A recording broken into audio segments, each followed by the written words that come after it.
Hi everyone, it's Ali. I want to welcome you back to the Surrender with Grace interview series. Today we have Christina Campbell joining us. Christina is a sexuality and empowerment coach based in California. Welcome to the series, Christina. It's great to have you. Oh, thank you so much for having me. I'm so grateful to be here. It's exciting. Yeah, it is exciting, and I'm really interested to chat to you about this subject because I think it's pretty powerful. I think it's going to be pretty powerful for everyone. So do please go ahead and tell us about your journey, Christina, and why it is that you do the amazing work that you do now. So I had a pretty rough childhood, just the typical story of divorce and remarriage, a lot of toxic marriages, a violent father who was in the pornography industry, and I was overexposed to pornographic material when I was in a really young age and started to act out my sexuality with children in elementary school, and that actually deeply wounded me. For a long time I felt like I was the perpetrator of sexual abuse, and I actually had to deal with that a lot when I was older. But as I went through my teen years, I'd really been groomed by my father and by just exposure to pornographic material on top of all of our other social conditioning for women, that my sexuality was really like my worth. And I acted that out over and over again and re-traumatized myself in, sexual situations with boys, all from a young age. And then in my early 20s, I became a stripper and a sex worker at the age of 20. And I was in that industry for 7 years. And through that time, there was a lot of beautiful things that happened, actually. And me understanding my own sexuality, and also the wound of male sexuality in our culture. But there was a lot of trauma that happened, and I actually had to take responsibility for that trauma in my own life. I could no longer say, you did this to me, or it was a result of my childhood. And in my early 20s, because I was dancing and making money, I started to get therapy. And that's when I really started to work on myself at around age 24 and start to come to terms with my childhood and my deep-seated unworthiness. And what happened was that I actually thought that I was liberated sexually because of the job that I did, and because I could show my body and I could experience my sexual energy. But what happened to me is that when I got into a committed relationship, I realized, well, I quickly shut down. And I realized that I didn't know how to be vulnerable. I had major intimacy issues. But in the beginning, I actually just blamed my partner. I blamed him, like he needed to be different to turn me on, to like bring me out of my shell. Because that's what we're sold. That's the story that we're sold, that if we meet the right man, that it's like happily ever after and they complete you. And what happened is that I had to do a lot of work, on myself. And I'm just grateful that my partner, I met him when I was 24, and we've been together for 14 years. And he has been, a solid supporter of me doing this work. And he has always been there for me, which has been, phenomenal to do that level of work and have support, and someone that's like, right, holding the space. Because when you experience childhood trauma, it comes up in so many different ways. But I want anybody that's listening right now to know that you can break free from your patterns and the way that it comes out in your life. You can totally empower yourself and heal and have a beautiful, beautiful life. Wow, thank you so much for sharing that, Christina. It's a really powerful journey. I've got so many questions. So first of all, your husband, what an amazing man. I mean, you aren't married. Did you say you got married? Yeah. Yes, we've been married for 10 years and we have 2 small children. Yeah, that's in terms of, I mean, it's kind of like that journey you've been on that journey together. I mean, that's just amazing that he loves you. I mean, that's just awesome, really, that you've been through all that together, and he's kind of been with you the whole process, and that he's cheering you on. And yeah, I've got lots of questions. So first of all, going back to when you were 20, I think you mentioned that you first decided to go and get some help and start talking to someone.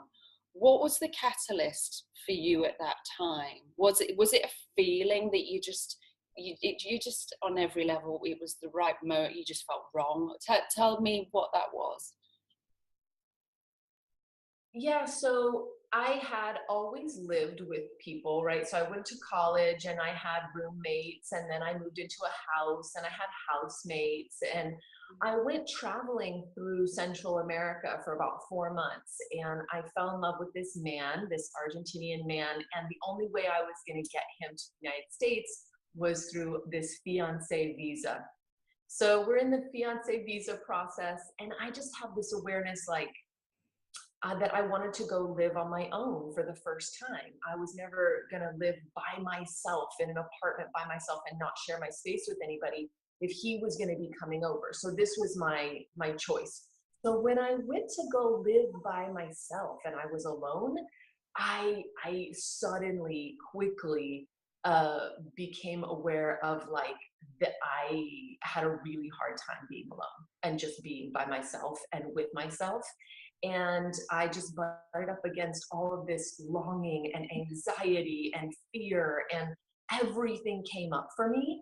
And I didn't trust myself, and I just was so uncomfortable. And I knew, I had had a messed up childhood. I mean, I started doing drugs when I was 14 years old, like, had heavy drug use.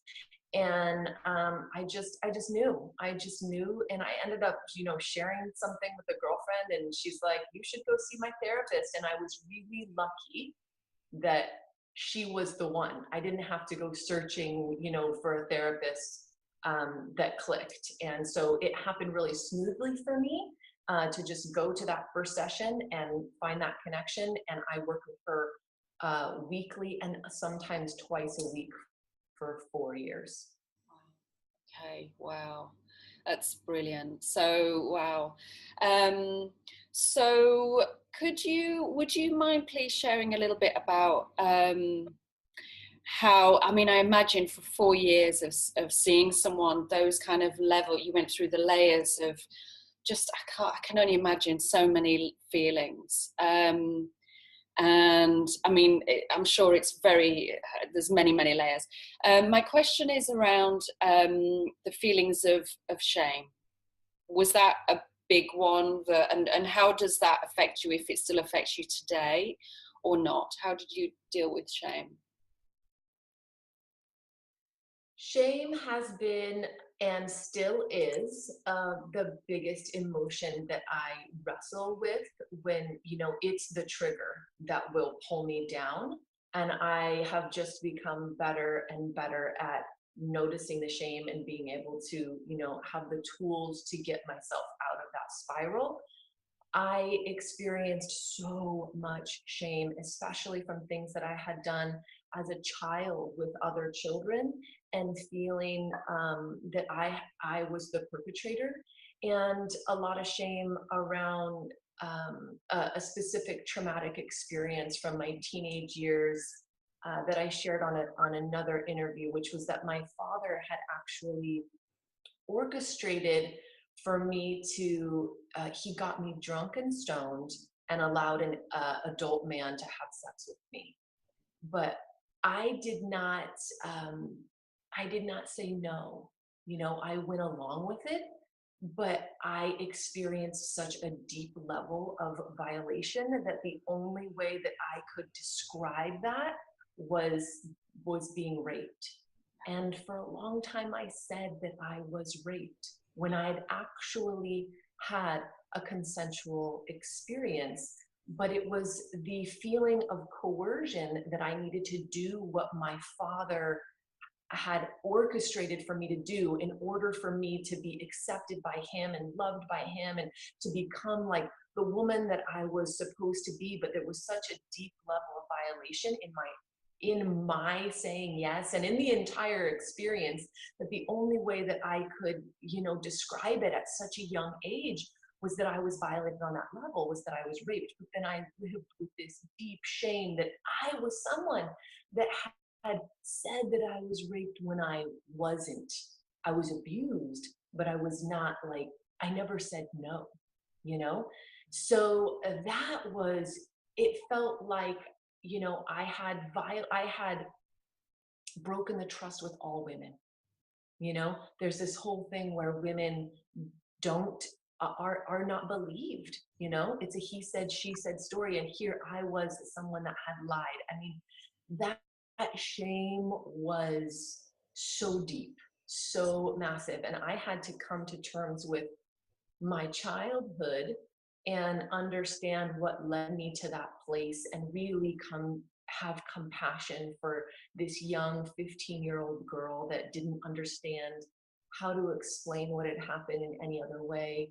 And just that compassion and empathy and building that for yourself. Having self-compassion is just a massive part of getting through shame and peeling back everything that's there, because this is what holds us back so often, especially with sexuality. Because what happens is that, sexuality is this normal, natural, beautiful thing that all humans are exploring when we come into our bodies, and we're exploring our bodies in all sorts of different ways. Like, how can I run, and how can I jump, and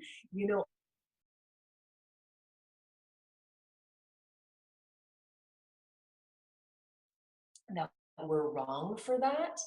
And so there is a connection between sexuality and shame. And then as we really start to explore our sexuality in our teenage years, and we've got those hormones going through us, and we're going through our adolescence and puberty, then we want to explore our sexuality. And so often women are exploring their sexuality and feeling desire, feeling lust, feeling sexual, and themselves for it and holding themselves back. And so there's a connection between actually experiencing sexuality and shame. And so knowing that that's happening, and then having the tools to, like, be able to stay in the space of sexuality and let go of the shame, and let go of the fear, and let go of all of what society tells us that you are if you're a sexual person or a sexual woman. That's where the work is. That's where so much of the work is.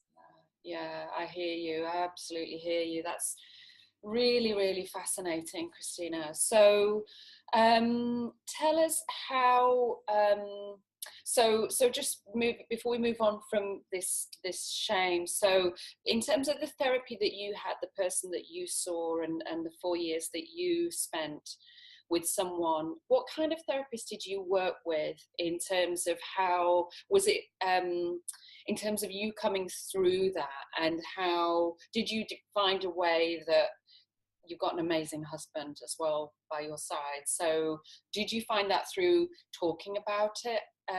Tell us how you still deal with that today when it comes up. So my therapist we did a lot of talk therapy for me to really understand my childhood and consciously come to terms with, who my parents were, the different situations that had happened, abandonment, all that stuff. And then we did a lot of somatic work with visualization and also internal family systems, which is like an inner dynamic work, where you have these different parts of yourself that want different things. And oftentimes, like, it's just the age-old thing, like, you want to lose 10 pounds, but then you're just like eating poor food or not going to the gym, because there's these two different parts of yourself that want different things. And so a lot of that kind of work. And really, for me personally, I needed to understand, like, that work in my early 20s was really cognitive. A lot of me, like, really just consciously understanding the family that I came from, and really understanding the abuse that I had gone through. And then I went through a period where I kind of didn't do a lot of work on myself. Like it was like, oh, okay, like now I understand it all. I'm good. And then it started to come up in different ways. And that's when I started to really need to do some work within my body and have practices in my life where I could connect to my body and actually get out of my head. Because there's a point where we understand everything and we're still stuck. And that's where I think that really getting into your body and understanding that we are all like this one system, that our mind, actually our thoughts affect our emotions, and then our emotions affect our thoughts. And so having techniques and tools to actually change your emotional state is really powerful, and is what I do and is what I help women do. Right, yeah, and also absolutely, and also I imagine those memories. Did you kind of do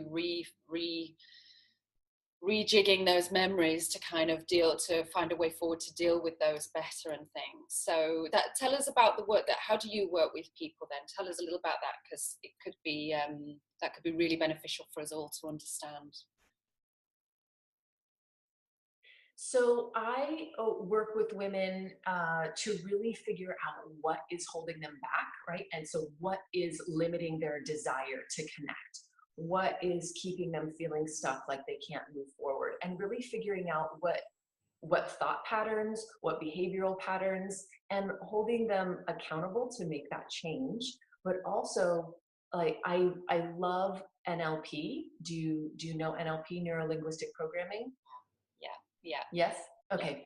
So I love NLP, and I use a lot of NLP tools with my clients to really to anchor them, to remove certain anchors. What anchors are is that, you know, all that we're going through our life and growing as young children, things happen, and in our subconscious mind, we create a map of the world. Like this certain thing, my mother yelled at me for touching my genitals, and therefore there's an anchor of shame and around sexuality. So we can change that by locating what these triggers are and actually doing the work to go back to that memory and release certain things, and then set a new anchor. And so that's the way I work with women. And I also work with women through visualization, through meditation, guided meditations, and hypnotherapy as well. Okay, that's really interesting. And I imagine everybody's different in terms of what they've been through and their experience. Is that kind of the work that you do, is the 4-year kind of timeline normal? Is that the way that you work with people? How do you structure that? Or is there no structure? You just kind of start supporting them and it takes as long as it takes? Or do you feel it's an ongoing thing, really, that they're always going to need a bit of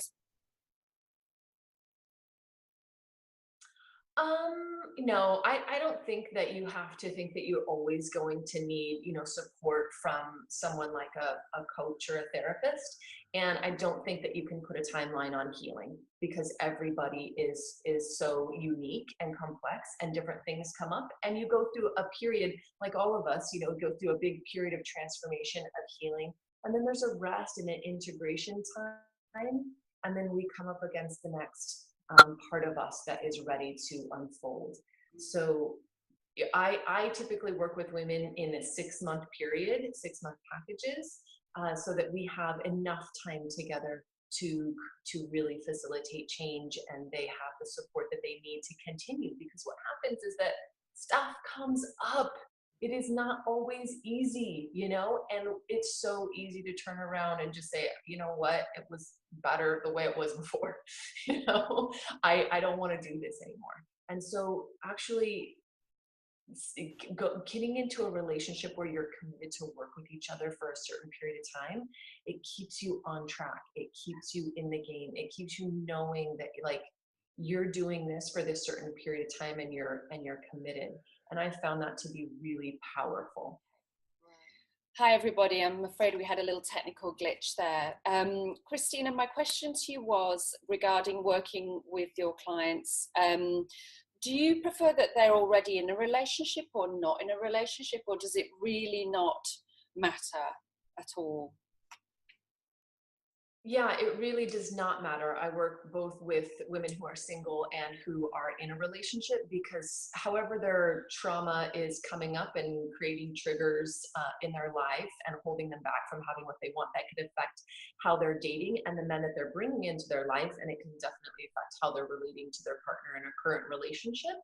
And so when a woman who is in a relationship decides to work on herself, that can actually affect the relationship on, like, the way that you're relating in the dynamic on a foundational level, because what you bring, all of your triggers, all of your trauma, your shame, your stuff, what you're bringing to the relationship, it changes the energy. So when you work on yourself and you work on how you relate to yourself and how you relate to the world and how you're relating to your partner, you can actually make massive shifts in your relationship just by working on yourself. That's great. I mean, that's amazing. And do you what's the youngest client you've worked with yet? I mean, do you see it with young girls occasionally, or is there I mean, your experience was quite unique. I mean, I would imagine. And I'm just curious. I mean, there must be some young girls out there. I just don't know if there are many people like you out there that can help them. I mean, it is amazing, incredible what you're doing. What's your feeling around that and younger women, and how do you reach out to them, or do you feel that's something you'd like to, an age group or people that you particularly like to work with in future? Do you have any thoughts about that? My typical clients are usually in mid to late 20s and older, much older, even up to 60 and 70 years old. So, but I don't work with women who are adolescent or under the age of 18. I just have it, and I don't really have, I don't have the experience. And so it's not really my area of expertise to support women but you know, I wish I had had support at that age. So I definitely support anybody that's doing that kind of work with teens, because it is really important and it lays the foundation on how you are experiencing relationship in your life. And if you can get, the younger that you are, that you can get support for your childhood trauma, that's ideal, and I feel really lucky to have done that work when I was even just 24 years old. I mean, that Sure. I feel really blessed to have had the financial means for that and the time in my life to do that. Hi everyone, I'm sorry we had another little technical glitch there. Christina, I'm interested to know, as a mum now, how you've got two children, and how the work that you're doing, are you very open with the boys about that, and how does that kind of come into your life? Because obviously as they get a little bit older, they're going to be aware of what you're doing. I'm curious to know your feelings now being a mum, with what you've been through with being a child. Yeah. So, great question. So I have an 8-year-old and a 5-year-old, and they know what I do, but we don't talk about the inner workings. They just know that I work with women. But, I've been really open with them about their bodies and about their genitals and about sex. I've already had that conversation with them. There are a ton of amazing books out there that you can begin to read to your children when they're only toddlers, so that they really understand their body and their reproductive organs. And studies show that when the younger children when you talk to them about their bodies, their sex, their sexual organs and sex, the less likely they are to actually be manipulated and abused. And actually, if something like that does happen, the more likely they are to tell you sooner, maybe just after the first experience, or, not going on for years and years and experiencing shame, because they have now associated shame with sexuality and with their body. So my 8-year-old, we talked about sex when he was about 6 years old. And so he knows all about the inner workings of sex. And I just feel like that is it's so important, because if you can talk to your children about sex before they learn about it on the school playground, and before some other kind of like shame or awkward situation happens, you're going to have that conversation, and they're not going to say, oh, I don't want to talk to you about this. They're just, I mean, my son was like, oh, okay, you know and to make it normal, because this is a normal and beautiful and actually really, really important and central part of our experience as humans. And so the earlier we can have a really open and honest and just normal conversation about sex and sexuality, the more normalized and healthy your child's sexuality will blossom and grow. Wow, that's great advice. Really great advice, Christina. And I think, yeah, it's empowering them, isn't it? It's giving them that information that they, yeah, that especially not to feel shameful. And I love that. I have two kids, so I'm definitely going to do that. And especially for Ava. I mean, she's almost 10, and she's kind of, her little boobs are coming, and she's aware of her body now, and it's so important. And I love that. Thank you for sharing that, because I think that's really powerful, actually, especially for us parents who find it a little bit difficult, to talk about it. And Yeah. it's important. I'd actually like to add one thing to that, if I could. Yeah. So my 7-year-old, when we were talking about sex one day, because he said the word sexy, and he said, "Oh, that's a bad word," and so the conversation started, and he said, "Well,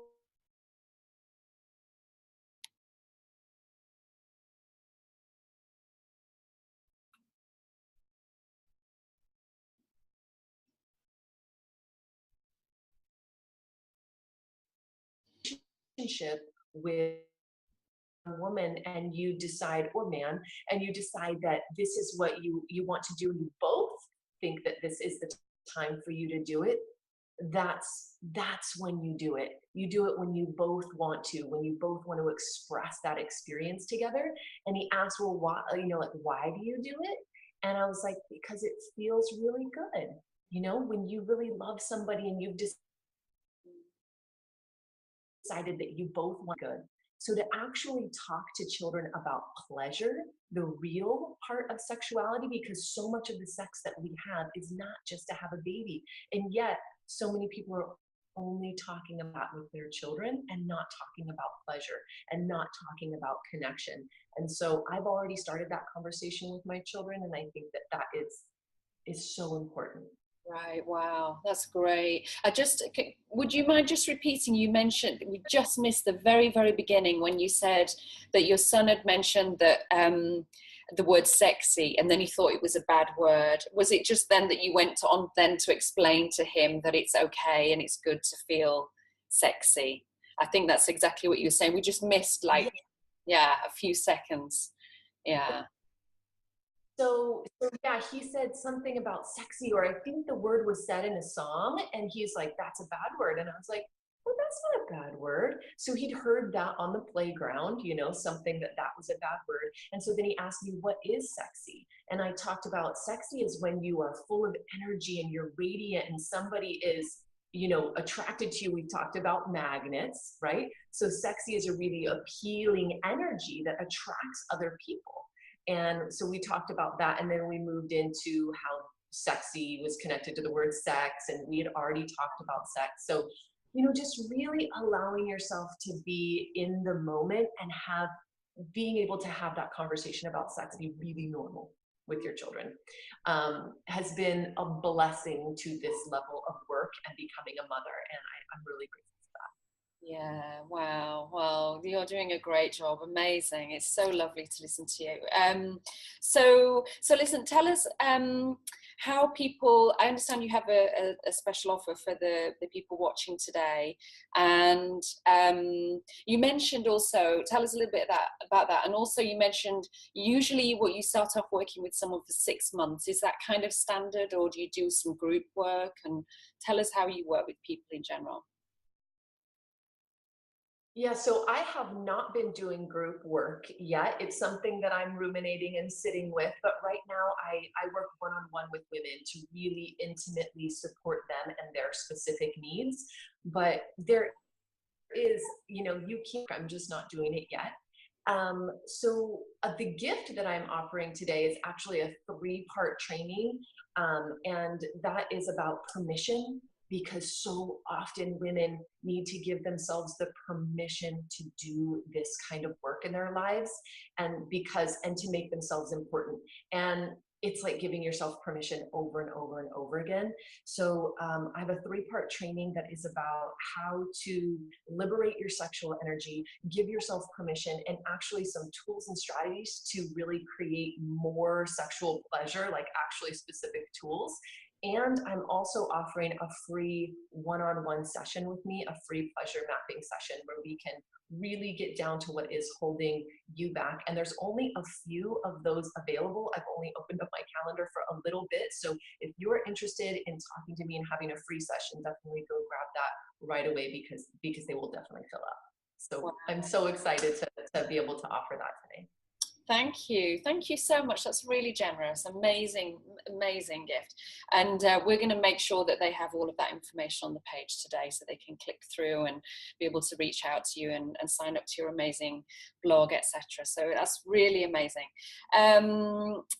Final last words. Do you have any final words of encouragement to anyone? Obviously, our audience, it's going to be varied audience, but the topic is people that may have suffered from a sexual trauma and some kind of a childhood trauma. What would, if they are, we're coming towards the end of this series as well now, so they've seen a lot of interviews and possibly connected or not yet with a lot of people. I'm curious to see what your final words of advice are if they're still not ready to kind of reach out or feeling strong enough to do that. They obviously have a little bit of time to reach out to you now, but what would be your final words in terms of making that important?